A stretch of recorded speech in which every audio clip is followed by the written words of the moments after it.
하나님 말씀 마태복음 17장 24절에서 27절까지 보도록 합니다. 신약성경 마태복음 17장 24절에서 27절까지입니다. 하나님 말씀 받으실 때 자리에서 일어나 주시기 바랍니다. 하나님 말씀 이러합니다.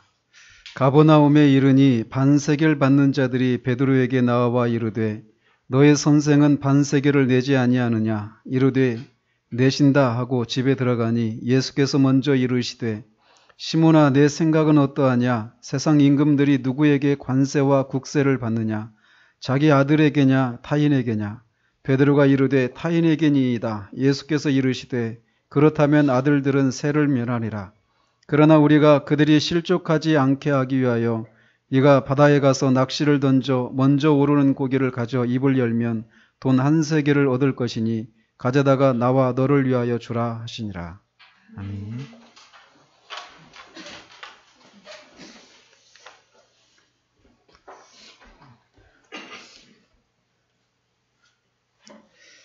네, 지난주에는 부활절을 맞아서 한 주 마태복음 강의를 건너뛰었고 그 전주 2주 전에 우리는 주님이 사람들에게 넘겨져서 죽임을 당하신다라고 하는 자신의 죽음에 대한 두 번째 예고에 대해서 살폈습니다.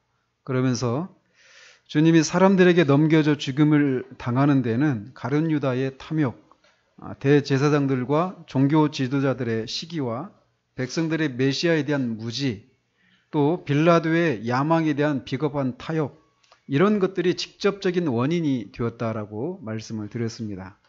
그렇지만 또 우리의 죄 때문에 예수님이 십자가에 달려 죽으셨다라고 하는 것도 같이 말씀을 드렸습니다. 그러나 이렇게 주님의 죽음은 우리의 죄를 포함한 사람들의 책임도 있지만 더 근본적으로는 우리를 향한 하나님의 사랑과 주님의 은혜가 우리의 죄를 위하여 스스로를 십자가의 죽음에 자신을 내어준 사건이었다라고 하는 사실을 말씀드렸습니다. 오늘은 사복음서에서 오직 마태만 기록하고 있는 사건을 살펴보도록 합니다. 16장에서부터 주님은 갈릴리를 떠나서 북쪽의 시돈과 두로 지역을 지나서 이제 갈릴리를 중심으로 하면 동북쪽에 있는 가이사랴 빌립보 지역으로 이렇게 다니셨습니다. 거기에서 베드로의 그 유명한 신앙 고백이 있었고 그 지역을 이렇게 지나서 지난번에 살핀 대로 다시 주님이 갈릴리 지역으로 이렇게 넘어오셨습니다. 그런데 오늘 본문에 보면 갈릴리 지역 안에서도 이 가버나움이라고 하는 동네로 이렇게 돌아오신 것을 보게 됩니다. 이 가버나움은 주님이 갈릴리 지역에서 사역을 하실 때 일종의 선교센터로 삼았던 동네가 이 가버나움입니다. 이 가버나움에는 베드로의 집도 있었어요. 그래서 이 가버나움을 중심으로 해서 이 갈릴리 사역을 이렇게 하셨었는데 그렇게 주님이 갈릴리 지역으로 가버나움으로 오셔서 아마 베드로의 집에 이렇게 머무시고 있었을 때 일어난 사건이었던 것으로 보입니다. 그렇게 주님이 베드로의 집에 머물러 계시는 동안 24절에 보면 반세겔 받는 자들이 베드로에게 와서 너의 선생은 반세겔을 내지 아니하느냐라고 이렇게 묻습니다. 아마도 주님이 이 갈릴리를 떠나 계시는 동안에 이 반세겔을 내지 않으셨던 것으로 보입니다. 여기서 반세겔을 받는 자들이라고 되어 있는데 이 반세겔이 우리는 반세겔로 이렇게 번역이 되어 있는데 그 원어를 보면 디드라크마 이렇게 되어 있습니다. D는 2예요. 숫자 2. 그러니까 2드라크마 이렇게 되어 있는 거예요. 2드라크마 원어로는. 그러니까 반세겔을 걷는 사람은 2드라크마를 걷는 사람이다. 이렇게 이런 말이죠. 그래서 성경에 보면 드라크마는 헬라의 화폐 단위였습니다. 그래서 당시 이 유대 사회 속에서는 헬라 화폐도 사용되고 로마 화폐도 사용되었어요. 여러분이 로마 화폐 중에 유명한 화폐 단위가 있죠. 데나리온. 그래서 이 드라크마와 데나리온은 같은 가치가 있었어요. 그래서 한 드라크마는 한 데나리온이었습니다. 근데 이 데나리온, 한 데나리온은 당시 노동자의 일반적인 하루 품삯이었어요. 그러니까 이 반세기를 받는 사람, 두 드라크마를 받는 사람은 결국 노동자의 이틀치 품삯을 받는 사람이다라고 말할 수 있죠. 그래서 여기서 반세기를 걷는다고 하고 있는데 이것은 일종의 세금이었어요. 세금이었지만 이 로마 정부나 헤롯과 같은 그런 군주들이 걷는 그런 관세나 국세와는 다른 종류의 세금이었습니다. 따라서 이 반세기를 걷는 사람은 마태와 같은 그런 세리들이 아니었어요. 로마 정부에 의해서 고용된 그런 세리들이 아니라 다른 성격의 사람들이었습니다. 따라서 이 반세기를 왜 거두게 되었는지 이 내용을 알아야 오늘 이 사건이 무엇을 의미하는지를 좀 더 이렇게 자세히 알 수 있습니다. 이 반세기를 걷는 이 규정은 구약에 보면 출애굽기 30장 11절에서 16절까지에 나오는 그런 규정입니다. 거기에 보면 하나님은 이 출애굽기 30장이니까 아직 이 광야에 있을 때입니다. 출애굽을 한 후에 가나안 땅에 들어가기 전에 이 광야에 있었을 때 하나님이 모세에게 이제 율법을 주셨는데 그 율법 규정 중에 하나가 무엇이냐면 20세 이상의 이스라엘 모든 남자들에게 1년에 한 차례씩 반세겔을 내도록 했습니다. 말씀드린 것처럼 반세겔은 노동자 이틀째 품삯이었어요. 그렇게 20세 이상 되는 이스라엘 남자들에게 1년에 한 차례씩 반세겔을 내도록 하셨는데 그거를 생명의 속전이다 이렇게 부르십니다. 이 속전이라고 하는 말이 영어로 랜섬이에요. 랜섬. 그래서 이 랜섬이 뭐냐면 납치범들이 이 인질을 잡고 나서 인질의 몸값을 요구하잖아요. 거기 그 몸값이 랜섬입니다. 속전이 그런 의미예요. 그러니까 이 생명의 속전이라고 하는 이 말은 이스라엘 백성들이 이스라엘의 그 생명에 대한 일종의 배상금이다 이런 성격이라는 거죠. 그러니까 이 규정은 어떤 사건과 연결이 되어 있느냐면 이스라엘 백성들이 출애굽하는 과정에서 마지막 10번째 재앙을 통해서 출애굽을 할 수 있었잖아요. 근데 그 10번째 재앙이 모든 초태생, 짐승이든지 사람이든지 빈부격차를 지위 고하를 막론하고 모든 그 처음 태어난 그 사람이나 짐승을 하나님께서 치셨습니다. 그래서 그 유월절 어린 양의 피가 인방과 문설주에 발라지지 않은 그런 집에 속한 모든 처음 태어난 짐승이나 사람은 다 죽이셨단 말이죠. 근데 이스라엘 백성들은 거기서 면제를 받았어요. 그것이 하나님의 그 명하신 그 명령에 순종한 결과이죠. 유월절 어린 양의 피를 그 문인방에 발랐던 그것을 통해서요. 그 사건은 결국 유월절 어린 양이신 예수 그리스도를 믿음으로 구원에 이른다라고 하는 이것을 이제 예표하는 그런 사건이기도 한데 아무튼 이 반세겔은 그 규정과 연결되어 있습니다. 그래서 이 생명의 속전이다 이렇게 부르는 것은 죽을 수밖에 없는 죄인의 피를 덮어서 죄 없는 것으로 인정해 주신 하나님의 은혜에 대한 감사하는 뜻으로 드리는 그런 일종의 배상금이었기 때문에 생명의 속전이다 이렇게 불렀던 것입니다. 그러면서 하나님은 이 생명의 속전인 이 반세겔을 20세 이상의 이 남자들에게 내도록 하셨는데 그걸 어디다 사용을 했느냐면 이 회막을 섬기는데 회막 봉사에 쓰도록 했어요. 그래서 회막을 지었잖아요. 성막을 광야에서 그거를 짓고 거기에 들어가는 모든 비용들 그리고 날마다 드리는 그런 제사들이 있잖아요. 그리고 진설병 아무튼 그 회막을 섬기는 데 들어가는 모든 비용을 감당하도록 반세계를 이렇게 드리도록 했습니다. 그런데 그 반세계를 낼 때는 우리 생각에는 돈 많은 사람은 조금 더 많이 내고 없는 사람은 조금 덜 내고 이렇게 하는 것이 공평하게 생각되잖아요. 그죠?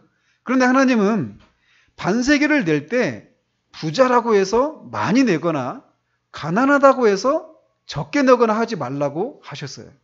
즉 부자나 가난한 사람이나 똑같이 반세계를 내라라는 겁니다.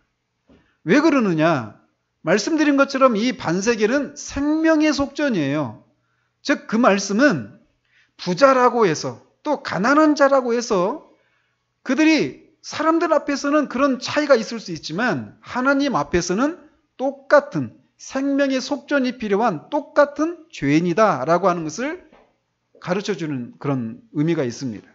그래서 빈부 차이를 넘어서서 똑같이 내도록 그렇게 요구하셨던 거예요. 그러면서 이스라엘 백성들은 이렇게 자신들이 낸 그 반세계를 통해서 회막이 지어지고 그 회막에서 제사가 드려지는 그것을 볼 때마다 자신이 이렇게 살아있는 것은, 특별히 20세 이상의 남자들에게 이걸 요구하셨다는 것은 당시 이스라엘 백성들은 20세 이상이 되면 이스라엘의 군대로 참전을 할 수 있었습니다. 참전을 해야만 했습니다. 군사로. 그런데 그 20세 이상 되었을 때 그걸 바치는 것을 통해서 자신이 지금까지 이렇게 살아있고 또 이렇게 어엿한 이스라엘의 그런 공동체 일원이 될 수 있었던 것은 전적으로 하나님의 은혜였다라고 하는 것을 기억나게 하는 그런 의미도 담겨 있었습니다.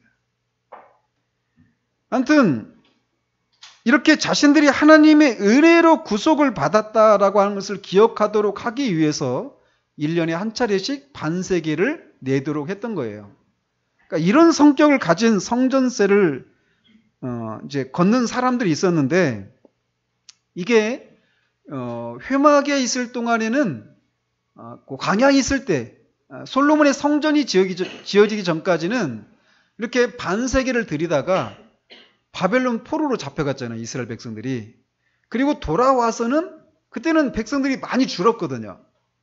그때는 느헤미야 시대 때는 3분의 1 세계를 내도록 했었습니다. 그러다가 이제 원래대로의 그런 원래대로 반세계를 내는 것이 고착이 되었던 것입니다. 그래서 그런 성격을 가진 이 성전세를 걷는 사람들이 베드로에게 나와서 너의 선생은 반세계를 내지 않느냐라고 물었던 것입니다. 25절에 보면 그렇게 반세계를 걷는 사람이 베드로에게 그렇게 물었을 때 그 자리에 주님이 계시지 않았던 것을 알 수 있어요. 주님은 그때 집 안에 머무셨습니다. 아무튼 이 질문에 베드로는 즉각적으로 내신다라고 아주 단호하게 얘기하고 집으로 들어왔습니다. 아마도 베드로가 이렇게 네 선생님은 이 반세계를 내지 않느냐라고 하는 이 질문에 즉각적으로 내신다라고 대답할 수 있었던 것은 아마도 예수님이 전에는 성전세를 내셨던 것으로 내셨던 것을 보았던 기억이 있거나 아니면 산상수훈에서 말씀하셨듯이 주님이 오신 것은 율법을 폐하기 위함이 아니다. 율법을 온전케 하기 위함이다. 라고 말씀하셨던 그 말씀을 기억했기 때문에 이렇게 즉각적으로 내신다라고 대답을 했던 것으로 보여집니다. 그가 이렇게 내신다라고 대답하고 집에 들어가서 이제 주님께 반세계를 내셔야 되는데 라고 말하기도 전에 주님이 먼저 베드로에게 물으십니다. 시몬아, 네 생각은 어떠하냐? 세상 임금들이 누구에게 관세와 국세를 받느냐? 자기 아들에게냐? 타인에게냐? 이렇게 묻습니다. 여기서도 우리는 주님의 신성을 엿볼 수 있어요. 주님은 사람의 마음속에 있는 생각을 아시는 분이십니다. 또한 주님이 멀리 떨어져 계신 곳에서도 사람들의 말이나 행동을 아시는 전지하신 분이시다. 모든 것을 아시는 전지하신 분이시다라고 하는 것을 우리는 이 사실에서도 알 수 있어요. 베드로는 얼마나 놀랐을까요? 말도 꺼내기 전에 먼저 주님이 그 얘기를 하셨을 때 주님이 이렇게 전지하신 분이시다라고 하는 사실은 우리의 생각과 말과 행동이 어떤 말과 생각과 행동이어야 하는가를 우리에게 교훈해 주고 있어요. 자신이 안 보이면 자신을 쫓는 사냥꾼도 보이지 않는다라고 생각하는 꿩처럼 우리가 주님이 보이지 않기 때문에 우리의 말이나 우리의 행동이나 우리의 생각을 주님이 모른다라고 생각하면서 우리가 그렇게 생각하고 말하고 행동해서는 안 된다라고 하는 것을 우리에게 여기서 교훈해 주고 있습니다.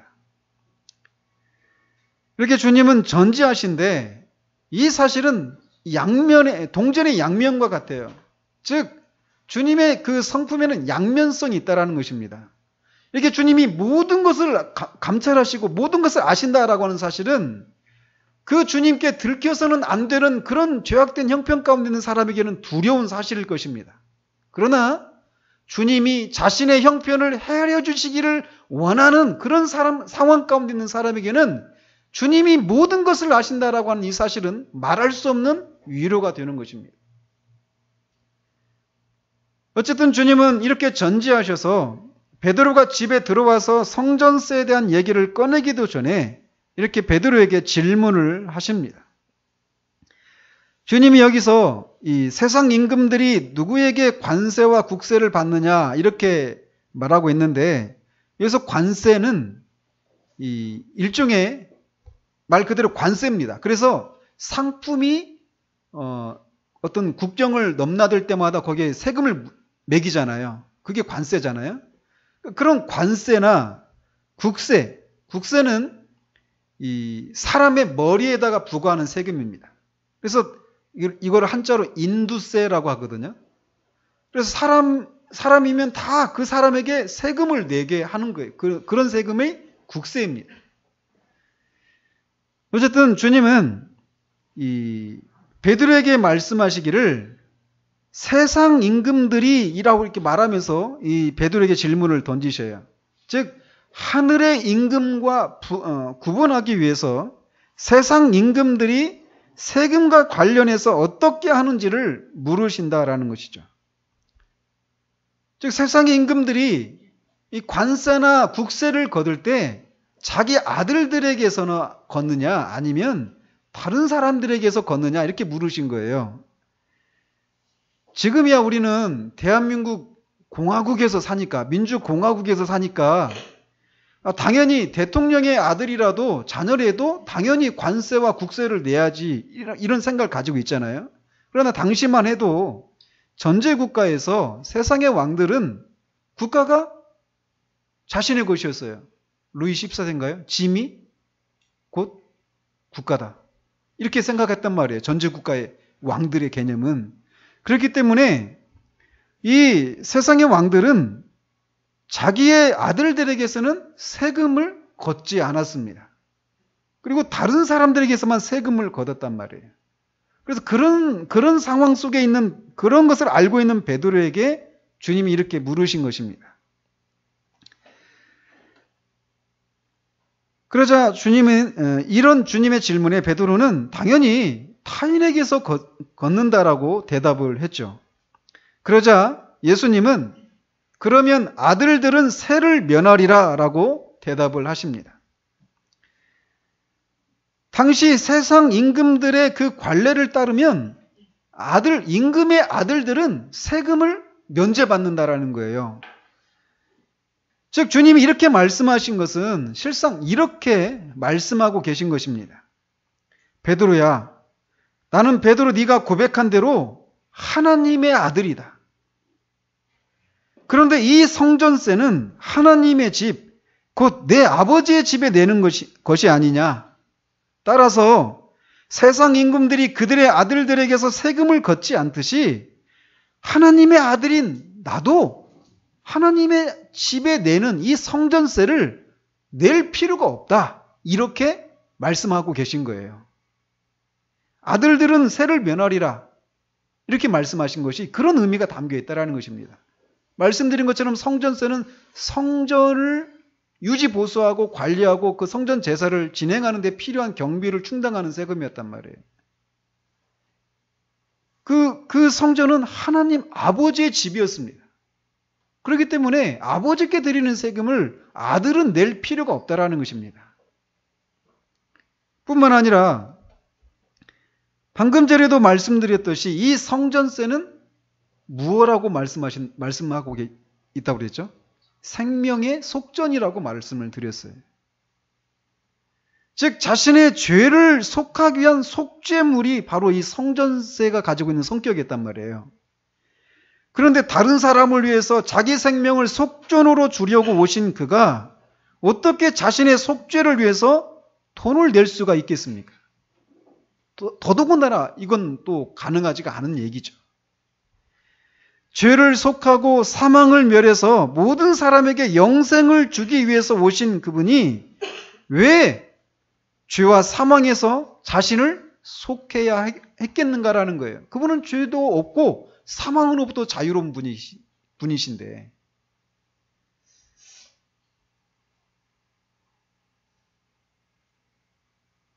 그래서 주님은 이런 말씀을 하고 계신 거예요.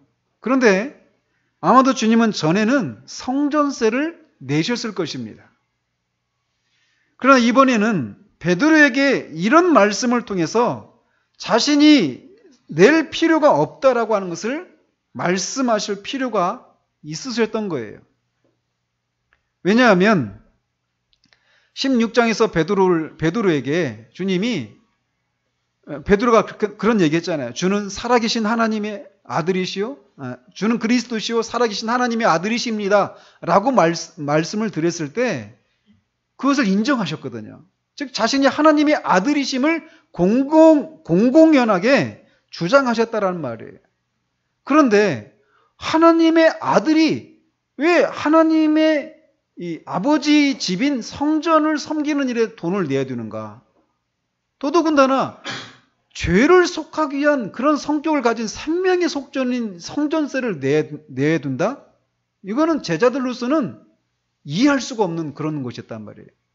그전에는 이런 예수님이 하나님의 아들이시라고 하는 것을 공공연하게 얘기하지 않았을 때는 그냥 그걸 내셨어요. 그러나 그 사실을 공공연하게 제자들에게 말씀하신 이후에는 이제 이 말씀을 하셔야 할 필요가 있으셨던 것입니다. 그래서 주님은 자신이 하나님의 아들이기 때문에 세금을 낼 필요가 없다라는 사실을 말씀하신 것이죠.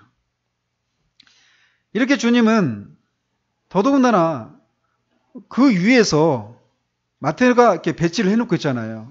주님이 사람들에게 넘겨져서 십자가에서 죽으신다라고 하는 사실을 말씀하신 후에 생명의 속전으로 드리는 성전세 문제를 배치하고 있어요. 이게 굉장한 놀라운 배치 아니겠어요? 이렇게 주님은 자신이 내지 않아도 되지만 우리가 그들이 실족하지 않게 하기 위하여 세금을 내시겠다라고 하십니다. 여기서 말하는 그들은 1차적으로는 반세계를 걷는 그런 사람들을 가리키지만 넓게는 예수님이 하나님의 아들이심을 알지 못하는 유대인들 전체를 가리킨다고 할 수 있습니다. 주님은 세금을 내지 않아도 되는 자신의 특권을 행사하시지 않고 그들이 실족하지 않게, 즉 주님에 대해서 오해하지 않도록 하기 위해서 세금을 내시겠다라고 말씀하십니다. 성전세를 내는 것은 율법을 지키는 행위입니다. 주님은 율법을 내신 분으로서 율법 위에 계신 분이시지만 그들이 실족하지 않게 하기 위해서 자신을 율법 아래 있게 하고자 하신 것입니다. 만약 주님이 성전세를 내지 않으면 그 이유를 모르는 유대인들은 주님을 성전을 모독하는 그런 분으로 오해할 것입니다. 그렇게 성전을 모독하는 분이 베푸는 그런 가르침들에 대해서도 더더욱 오해를 하고 실족하게 될 것이라는 거죠. 그렇기 때문에 그런 일들이 일어나지 않도록 하기 위해서 자신이 세금을 내지 않아도 되는 그런 처지임에도 불구하고, 그런 신분임에도 불구하고 내시겠다라고 말씀하고 계신 것입니다. 그러면서 그 세금을 위해서 이적을 통해 세금을 준비하시는 것을 봅니다. 주님은 베드로에게 네가 바다에 가서 낚시를 던져 먼저 오르는 고기를 가져 입을 열면 돈 1세겔을 얻을 것이니 가져다가 나와 너를 위해서 주라 라고 말씀하십니다. 가버나움은 갈릴리 해변가에 있는 마을이었어요. 그리고 베드로는 어부 출신이죠. 그래서 바로 바닷가에 가서 낚시를 하라는 거예요. 낚시를 하면 물고기가 올라올 건데 가장 먼저 올라오는 물고기 입속에 1세겔이 들어있다는 겁니다. 그러니까 1세겔은 2사람에게 해당되는, 반세겔을 2사람이 낼 수 있는 그런 돈이죠. 여기서도 우리는 주님의 신성과 그분이 모든 만물을 통치하시는 분이라는 사실을 엿볼 수 있습니다. 주님은 모든 만물을 창조하신 분이시고 창조하신 모든 만물이 그에게 복종하게 하시는 왕이시라는 사실을 여기서도 볼 수 있다는 거예요. 주님은 공중의 새와 땅 위의 짐승과 바다의 물고기를 만드시고 그것을 통치하시는 분이십니다. 그런 사실을 성경에는 종종 그런 신뢰들을 이렇게 드러내고 계셔요. 공중의 새가 주님께 복종한다라고 하는 사건은 어떤 것이 있겠습니까? 엘리야가 가물었을 때, 마실 물이 없는 그때 3년 반 동안 까마귀를 통해서 매일 고기와 물을 실어다 주도록 했습니다. 그래서 까마귀를 통해서 공급을 받게 하셨어요. 땅의 짐승은 발람의 나귀의 입을 열어서 탐욕을 쫓아서 하나님의 뜻을 거스르고 나가는 발람을 교훈하시죠. 물고기는 요나가 그 하나님의 명령을 거스르고 다시스로 도망갔을 때 하나님의 진노가 임해서 풍랑이 일어서 그가 바다에 빠지잖아요. 우리가 알다시피 바다에 빠진 요나를 큰 물고기를 준비하셔서 그를 삼키게 하시죠. 그리고 육지에 사흘 토해내게 하셔요. 그렇게 주님은 그렇게 하늘의 새와 땅 위의 짐승과 바다의 물고기를 만드시고 그것을 통치하시고 그것들이 주님의 명령에 순종하는 만물의 왕이시라는 것입니다. 여기에서도 그 사실을 우리에게 보여주고 있어요. 베드로가 낚시를 해가지고 딱 진짜 이 고기를 잡았는데 거기에 진짜 1세겔이 들어있는 걸 봤을 때 아마 그는 무척이나 놀랐을 것입니다. 처음 주님을 만났을 때 밤새도록 고기를 잡아도 못 잡았던 베드로에게 깊은 곳에 그물을 던져라고 하는 그 명령에 순종해서 그물을 끌어올렸을 때 그물이 찢어질 정도로 많은 고기가 잡힌 그 사건을 보고 베드로가 곧장 엎드렸잖아요. 주여 나는 죄인이로소이다. 나를 떠나소서라고 그렇게 말했던 것처럼 바닷속 깊은 곳까지 통찰하시는 그 주님의 신성을 베드로가 발견하고 그 앞에서 두려워 떨었던 것처럼 이번에도 베드로는 다시금 그 사건을 또 기억하면서 주님의 신성을 주는 그리스도시요 살아계신 하나님의 아들이십니다라고 하는 자신의 그 신앙 고백이 진실하다라고 하는 것을 다시금 확증받게 되었을 것입니다. 주님은 그 1세겔로 우리를 위해서 내라라고 하시지 않습니다. 나와 너를 위하여 내라 이렇게 말씀하셔요. 그래서 베드로와 자신을 구분하고 계신 거예요. 나와 너를 위해서 내라 이런 말씀을 통해서 나는 이 성전세를 생명의 속전을 내지 않아도 되지만 내고 너는 내야 되기 때문에 낸다라고 하는 것을 이런 구분을 통해서 말씀하고 계신 거예요. 지난주에도 나의 아버지, 너희 아버지, 나의 하나님, 너희 하나님 이렇게 구분하고 계신 것처럼 주님은 여기서도 자신과 베드로를 구분하고 계신 것을 봅니다. 우리는 이 사건을 통해서 주님이 생명의 속전인 성전세를 내지 않아도 되지만 내신다라고 하는 이것을 통해서 그분의 낮아지심을 보게 됩니다. 그분은 율법 위에 계신 분이심에도 불구하고 율법 아래 나시고 율법을 지키시는 거예요. 율법 위에 계신 분이심에도 불구하고 율법 아래에 나시고 율법을 지키신 이유에 대해서 갈라디아서 4장 5절에서 이렇게 말하고 있습니다. 율법 아래에 있는 자들을 속량하시고 우리로 아들의 명분을 얻게 하려 하심이라, 이렇게 말하고 있어요.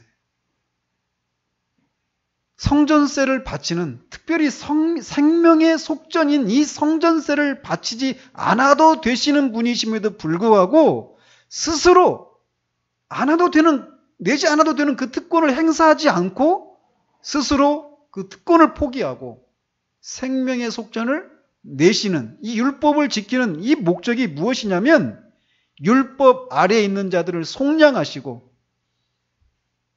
그들을 아들의 명분을 얻게 하기 위함이다라고 말씀하고 있다는 거예요. 그러면서 이것은 빌립보서 2장에서 사도 바울이 그분은 하나님과 동등하신 분이시지만 오히려 자기를 비워 종의 형체를 가지시고 사람들과 같이 되시고 사람의 모양으로 나타나사 자기를 낮추시고 죽기까지 복종하셨으니 곧 십자가에 죽으심이라 라고 말하는 그 말씀을 우리에게 보여주고 있는 거예요. 방금 전에도 말씀드렸던 것처럼 이 생명의 속전인 이 성전세를 바치는 이 사건은 주님이 사람들에게 넘겨져서 죽으실 것이다라고 하는 것을 말하는 그 사건 후에 배치되어 있습니다. 즉 율법을 지키지 않아도 되는 분이 율법을 지키고 낮아지신, 근데 어디까지 낮아지셨느냐면 십자가에 죽으시는 데까지 낮아지신 그 이유는 율법 아래에 있는 저와 여러분들을 속량하시고 우리로 하여금 아들의 명분을 얻게 하기 위함이다라고 말씀하고 있다라는 거예요.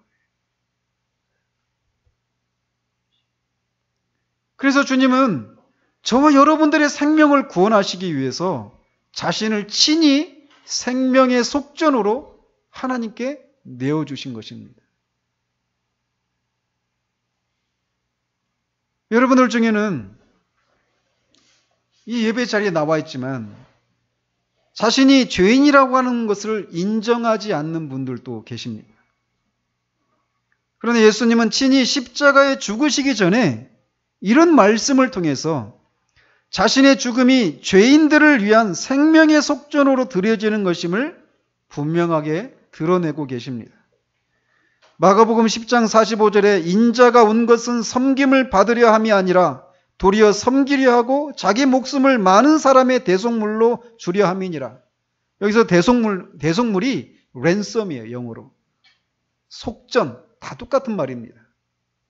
예수님이 저와 여러분들과 같은 죄인들을 구원하시기 위해서 자신을 생명의 속전으로 주셔서 우리를 아들의 명분을 얻게 하기 위해서 그렇게 하셨다라고 성경이 말하고 있다는 거예요.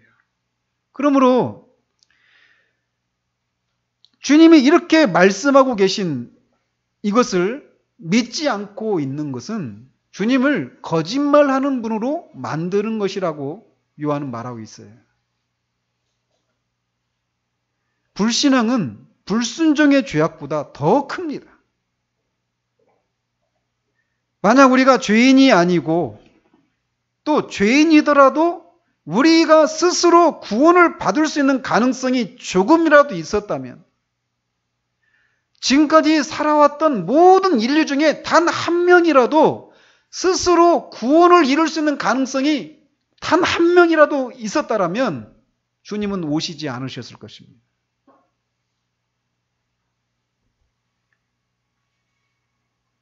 그런 스스로 구원에 이를 수 있는 가능성이 있는 사람이 단 한 명이라도 있었다면 주님은 율법 아래로 오시지 않으셨을 거예요.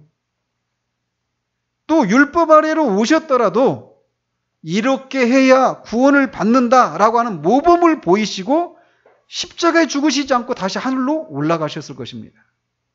그런데 주님이 율법 아래 오시고 낮아지시되 십자가에 죽으시기까지 낮아지신 것은 우리 안에 구원의 가능성이 전혀 없다라고 하는 것을 말해주는 것입니다.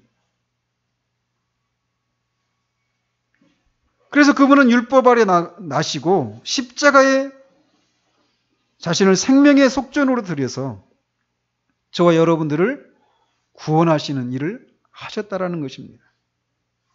그렇게 하지 않으셔도 되는데 성전세를 내지 않으시는 것처럼 율법 아래 나지 않으셔도 되고 또 십자가에 죽기까지 하시는 그런 일을 하시지 않아도 그분은 사랑의 하나님이십니다. 그분은 사랑이셔요. 그럼에도 불구하고 그분은 그렇게 하신 거예요. 저 여러분들을 구원하시기 위해서. 그래서 예수님이 십자가에 죽으셨다라고 하는 이 사실은 저와 여러분이 죄인이라고 하는 것을, 하나님의 진노를 받아 마땅한 죄인이라고 하는 사실을 말해준다라는 것입니다. 여러분들 중에는 여전히 기독교를 오해하고 있는 분이 계십니다. 여러분들 중에는 내가 죄인이라고 하는 것은 인정합니다. 그리고 제가 구원을 받아야 된다라고 하는 것도 인정을 합니다. 그런데 그렇게 말을 하고 있지만 여러분들이 안에 어떤 생각들이 있느냐면 내가 죄인이다라고 할 때 그것을 내가 술 마시고 담배 피고 교회 열심도 없고 헌금 생활도 안 하고 또 그냥 밖에서도 그렇게 예수 믿는 사람처럼 살지 않는 그런 것들을 떠올리면서 그렇게 하고 있기 때문에 내가 죄인입니다라고 생각하는 분들이 계셔요. 그래서 그런 의미에서 나는 죄인이고 나는 구원을 받아야 된다고 생각합니다. 그리고 저도 인정합니다. 제가 이런 삶을 살아서는 안 된다라고 하는 것을, 이런 삶에서 돌이켜서 예수님을 제대로 믿어야 된다는 것도 인정합니다. 그런데 그런 말을 하면서도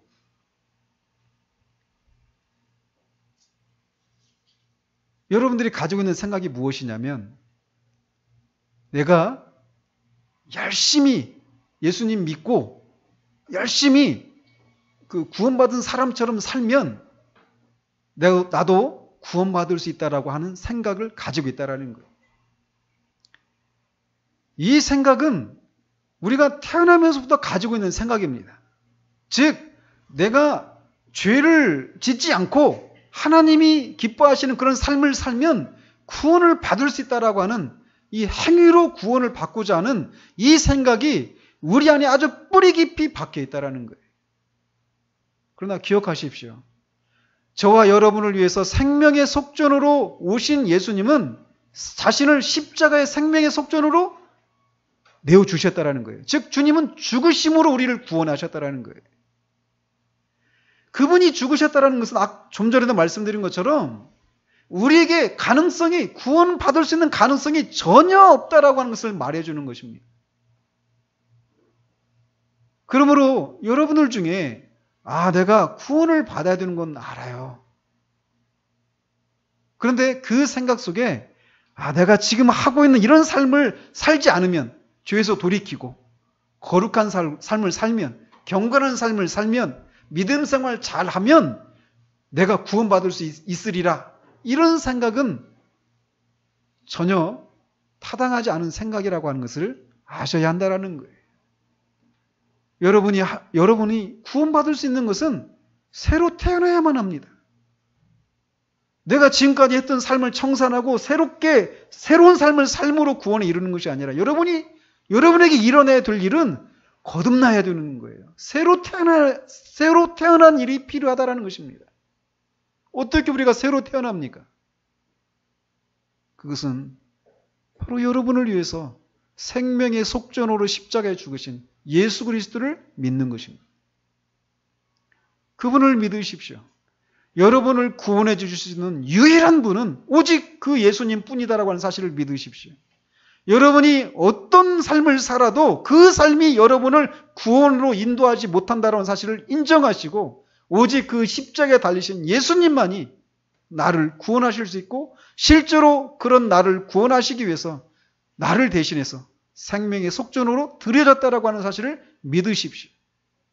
그럼 여러분 안에 새 생명이 존재하는 것을 발견하게 될 것입니다.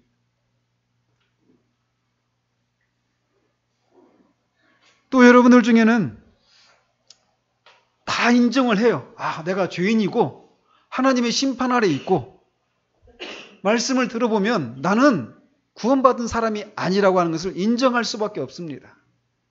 내가 스스로 구원받을 수 없다라고 하는 것을 인정합니다. 그런데 정말 구원받았는가 이런 문제만 얘기하면 화부터 내는 사람이 있어요. 속으로는 그걸 인정합니다. 자신이 구원받지 못한 것을 인정해요. 그러나 이런 것과 관련된 말씀을 들을 때마다 화부터 나는 사람이 있어요. 저 자신도 그랬거든요. 그러면서 이런 얘기를 듣는 게 굉장히 마음의 불편함을 느끼는 분들이 있어요. 방 집사님이 저희 교회 오기 전에 제 설교를 들으면서 저 목사님 정말 집요하다. 계속 이런 얘기를 하니까 저 교회 가면 근데 왜 집요하게 이런 문제를 매 말씀마다 전할까요? 그런 말씀을 전하면 기분 나쁘고 화를 내는 걸 아는데 왜 전할까요? 여러분 아십니까? 여러분이 선지서를 한번 다 살펴보십시오. 선지자들 중에 사람들한테 환호를 받았던 사람은 없습니다. 선지자들은 항상 핍박을 받았어요. 그래서 주님이 의를 위하여 핍박을 받는 자들은 복이 있나니 천국이 그들의 것이며 그래서 너희들이 나를 인해서 핍박을 받을 때마다 기뻐하고 즐거워하라고 얘기해요. 왜냐하면 하늘에서 너희 상급이 크다. 너희 앞에 있었던 선지자들도 그와 같았다라고 말씀하셔요. 선지자들은 하나님의 말씀을 전하는 선지자들은 하나님의 백성들, 진짜 하나님의 백성들에게는 환호를 받았지만 하나님의 백성이 아닌 대다수의 사람들에게는 늘 핍박을 받았습니다.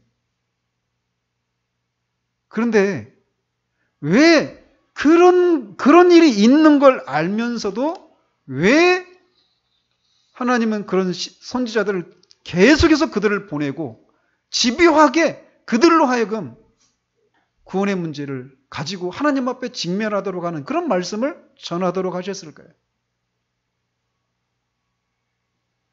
화부터 낼 일이 아니라 기분 나빠할 일이 아니라 진지하게 생각해야 됩니다. 왜 그럴까?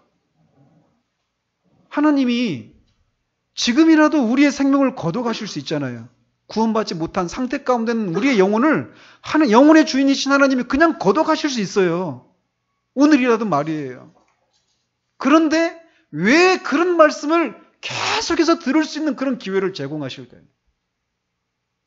그리고 그런 말씀을 전하는 당신의 종들이 핍박을 받는데도 때로는 죽기까지 하는데도 왜 그 말씀에 반응하지 않는 사람들을 향해서 끊임없이 그런 말씀을 전하도록 집요하게 말씀을 전하도록 하시느냐라는 거예요.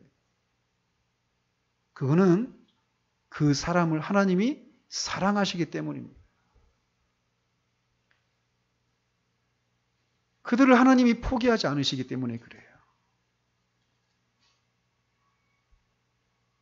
그렇기 때문에 그런 말씀을 들을 때 우리가 무시당하고 판단받고 정죄받는 그런 것 때문에 기분 나쁘고 그런 나를 방어하려고 하지 말고 진지하게 생각하셔야 돼요.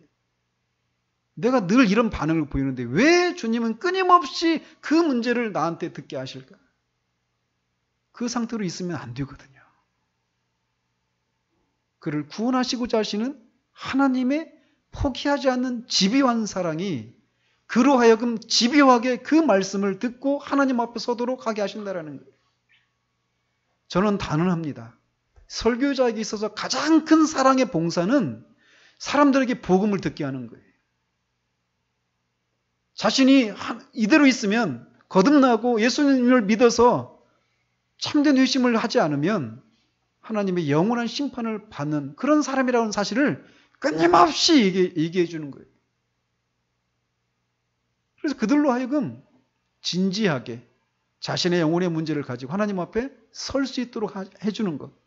이게 설교자가 할 수 있는 가장 최고의 사랑의 섬김이라고 저는 단언합니다. 또 여러분들 중에는 목사님 저는 다 인정합니다. 저는 더 이상 제가 구원받지 못했다라고 하는 그 사실을 그런 말씀을 들을 때 더 이상 기분 나쁘지도 않고 저는 그 사실을 다 인정합니다. 내가 스스로 구원을 받을 수 없다는 것을 인정합니다. 어떻게 해야 될까요? 그런 상태 가운데 있는 여러분에게 말씀드리고 싶은 건 이거예요.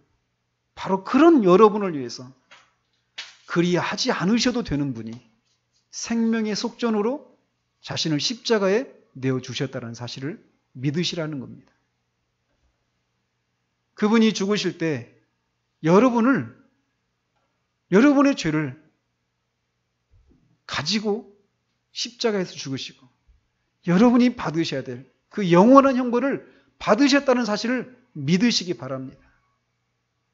장대에 높이 달리신 노뱀을 바라보는 이스라엘 백성들이 그가 누구이든지 다 나음을 받았던 것처럼 성전의 이 속전이 생명의 속전이 가난한 사람이든 부자이든 똑같은 그런 반세계를 내도록 하셨던 것처럼 생명의 속전이신 예수님은 부자든 가난한 자든 많이 배운 자든 못 배운 자든 어린아이든 어른이든 이제 죽음을 앞두고 있는 노년에 있는 사람이든 그가 누구이든지 오직 그분만이 나의 죄를 속해 줄 수 있고 나의 죄를 위해서 그렇게 십자가에 죽으셨고 그를 믿는 자마다 구원에 이른다는 사실을 믿는 자들 그런 자들을 능히 구원하실 수 있는 유일한 분이십니다.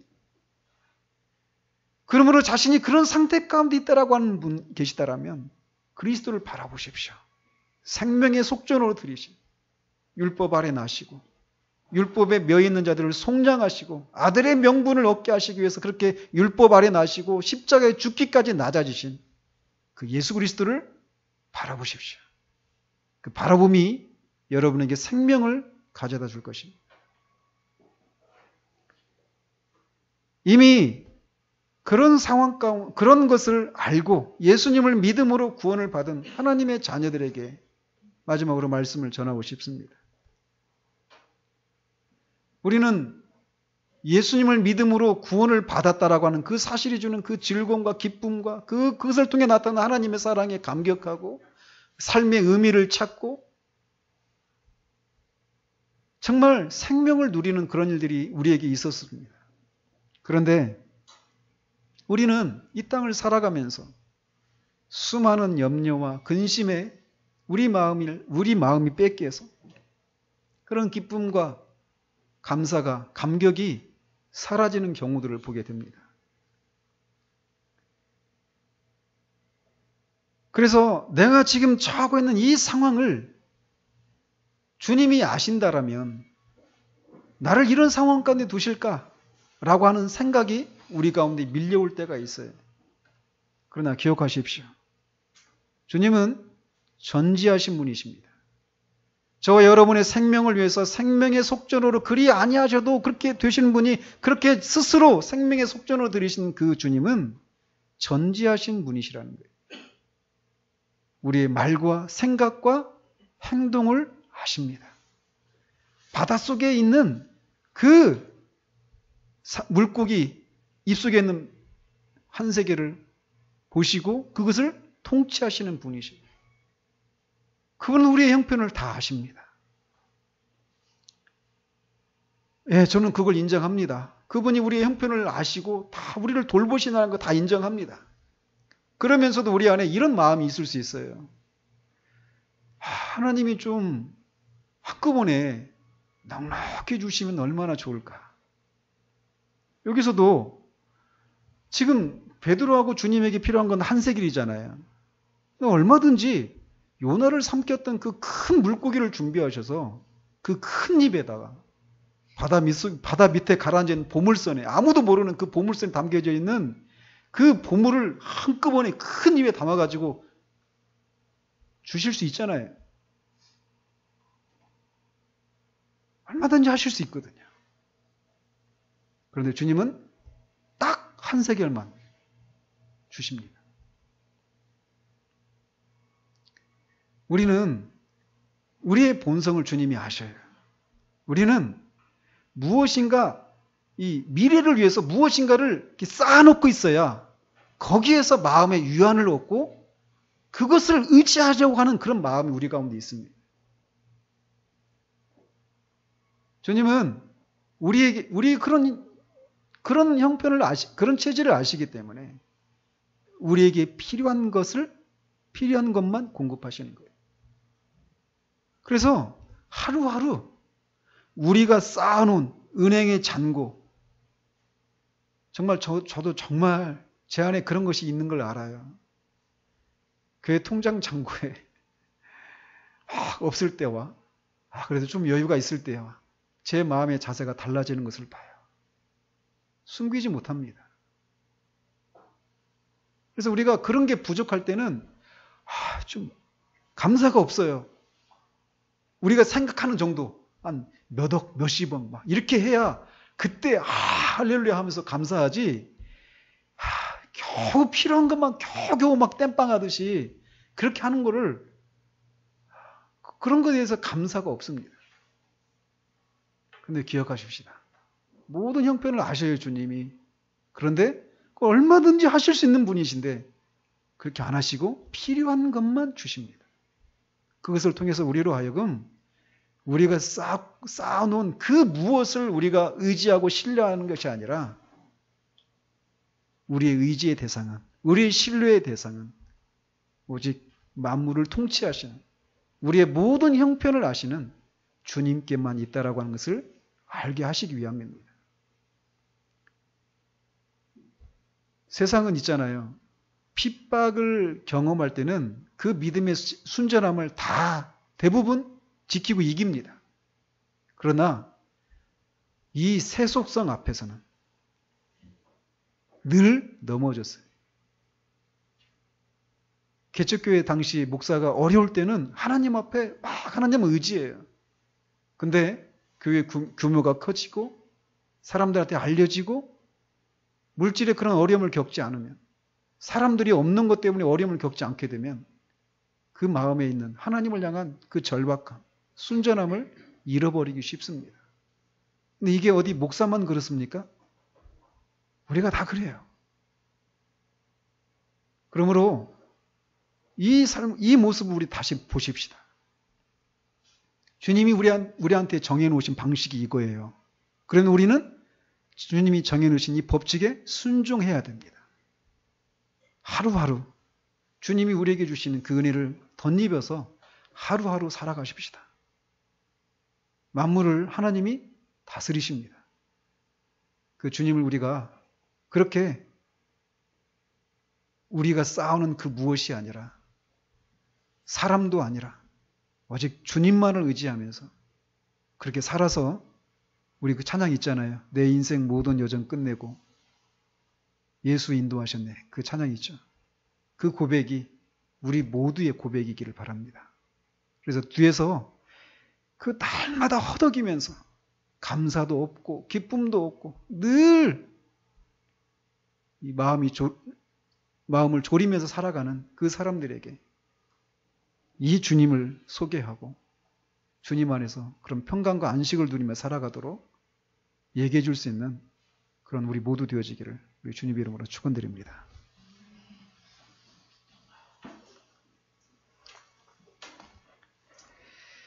하나님 아버지,